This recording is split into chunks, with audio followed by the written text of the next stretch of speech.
Beste mensen, lieve mensen, ik heb aan het thema gehouden. Dus daar ga ik ook mee beginnen. Ik heb een 3-luikje. Ik begin dan met het thema. Wat als je de achterdeur neemt? Opdracht tot schrijverij. Ik heb het bij het poepen op zijn Nederlands en op zijn Belgisch er even niet zijn, loslaten. Even geheel ontspannen. Laten wat gelaten moet worden, wat moet vallen. Laten gaan, we laten gaan, we gaan. Even in de lust van kus tot kust. Is dat een achterdeurtje nemen? Jawel. Maar ik neem ook vaak een zijdeur.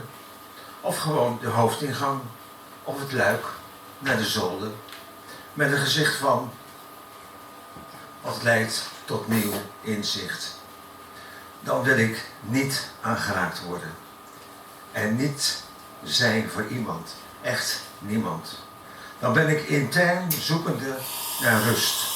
In een wereld die de mijne niet is. Ja, dan knijp ik er helemaal tussenuit. Maar uiteindelijk heeft het einde voor mij toch altijd weer een nieuw begin. En wat betreft de zin, dat zullen we wel zien. Dan kijk ik uit naar geopende deuren die mij aandacht verschaffen en lucht. Tot verandering van iets of zelfs niets. En voel dat de verandering al gaande is. Dat was de opdracht. En een beetje gekoppeld aan de opdracht is het gedicht wat ik gepubliceerd heb op gedichten.nl.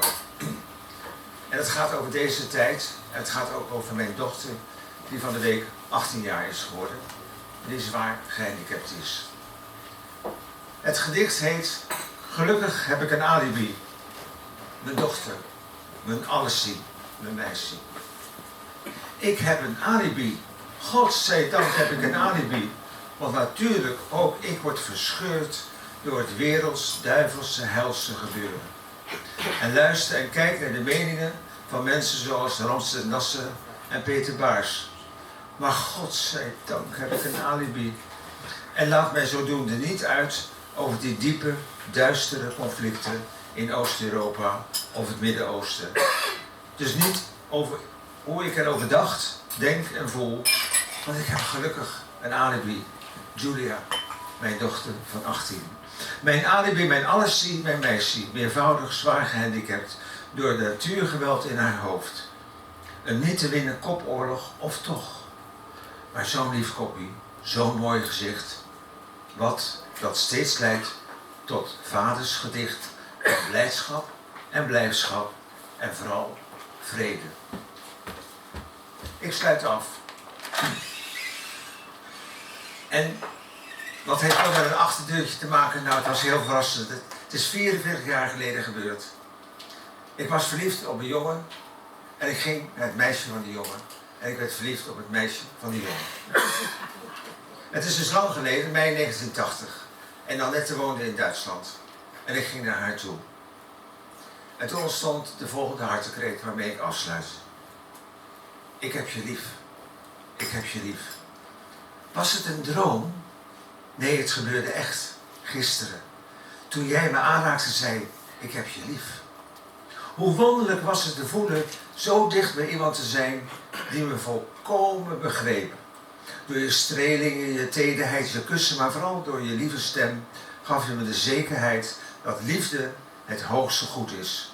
Ongeacht hoe en met wie. Als het maar puur en echt is. Was het een droom? Nee, het gebeurde echt. Gisteren, dat ik je aanraakte en zei, ik heb je lief, ik heb je lief. Dank u wel.